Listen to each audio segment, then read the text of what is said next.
Hello guys! So tara, samahan niyo na ako mag one block. Lagi naman ganun ang ginagawa natin, di ba? So, ganun pa rin, magmamine pa rin tayo sa one block. Ano bang ginagawa doon? Minamine. And, hindi ko na record. Ito na yung namine ko. So, ito. Yan, ito lang naman yung bago dito. Kailangan ko nga pala gumawa ng barrel. Let's check kung may panggawa tayo ng barrel. Meron naman. Kunin natin to. Ilan ba? 6. So, meron tayo panggawa ng slab. This. So, what the? Ang takaw. Kailangan pa natin ng another block. Ay, hindi. Ito na lang para Kailangan kasi natin yung oak panggawa. Oh, nakalimutan ko. Kailangan kasi natin yung oak, lag pala, lag. Oak log. Panggawa ng bahay. Kasi, ang gusto ko rin ditong mangyari ay makagawa ng aking sariling bahay.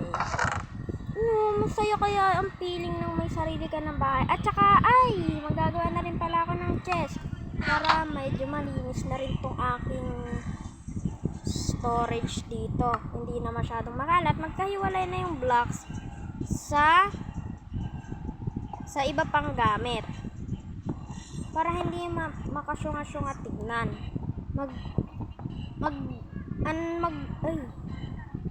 Lilipat na rin pala tayo sa stone tools. Siyempre, wala namang armor tools dito Sino nag-aakalang may ganun. So, hiwalay din pala yung mineral ko. Diba? Lakas tama. So, dito yung mga blocks and this. Kasama ko. So, dyan lang kayo. Bahala na kayo sa buhay nyo. So, magkakahiwalay natin to. Wala pa tayong bed. Oo. Wala pa tayong bed.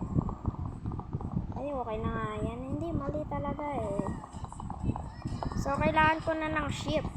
Putik na yan. Nahulog ba yung barrel? Oo. Lakas tama. Ay, nako.